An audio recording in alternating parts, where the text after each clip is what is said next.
రాధాకృష్ణ గారి ఎడిటోరియల్ కాలం ఇప్పుడు తెలంగాణలో ఒక కొత్త సంచలనానికి కారణమైంది. రేవంత్ రెడ్డిని వెనకేసుకురావడానికి రేవంత్ రెడ్డి అద్భుతమైన వ్యక్తి, చాలా కష్టపడ్డాడు, పాపం ఏదో నోరు లేని మనిషి, దాంతో అతను ఇబ్బంది పెడుతున్నారు, కానీ ఎంత కష్టపడ్డాడు ఇదంతా చెప్పుకొచ్చుతూ ఎడిటోరియల్ కాలం రాసిన ఒక పాయింట్ ఇప్పుడు బీఆర్ఎస్కి మరొక పెద్ద ఫెచ్చింగ్ అయింది, బీజేపీకి ఫెచ్చింగ్ అయింది.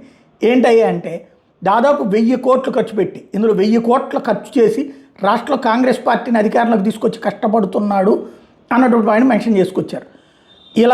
ఇప్పుడు ఇలా రోజుకో వివాదం సృష్టించి ఇబ్బంది పెడితే ఊరుకునేది లేదని, ఇకపై కఠినంగా వ్యవహరిస్తామని ముఖ్యమంత్రి రేవంత్ రెడ్డి సహచర మంత్రులు ఇతర ముఖ్యులకి హెచ్చరికలు చేశారన్నటువంటి ప్రత్యేకంగా తన కథనంలో రాసుకొచ్చారు రాధాకృష్ణ. అంటే అధికార కాంగ్రెస్లో అంతర్గత వివాదాల గురించి రేవంత్కి రాధాకృష్ణ గారికి ఉన్న సాన్నిహిత్యము తెలుసు జనాలకి, అలాగే పార్టీ వాళ్ళకి, అలాగే మిగతా పార్టీలకు కూడా.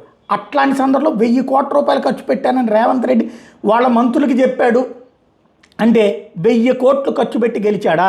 మరి అంత డబ్బులు రేవంత్ రెడ్డికి ఎక్కడి నుంచి వచ్చినాయి? 1000 కోట్ల రూపాయలు. ఆయన పుట్టుకోటీశ్వరుడు కాదు. మరి ఈ విధమైనటువంటి 1000 కోట్ల రూపాయలు ఎలక్షన్స్కి ఎక్కడి నుంచి తీసుకొచ్చి పెట్టాడు? తన నియోజకవర్గంలోనే ఓడిపోయినటువంటి వ్యక్తి 1000 కోట్ల రూపాయలు పట్టుకొచ్చి ఎట్లా పెట్టాడు? ఇప్పుడు ఇది పెద్ద చర్చ. బీఆర్ఎస్కి ఒక అస్త్రమైంది, బీజేపీకి ఒక అస్త్రమైంది. మరి బీజేపీ చూసి చూడనట్టు పోతే బీఆర్ఎస్ దూకుడుగా వెళ్తుందా ఏంటనేది చూడాలి.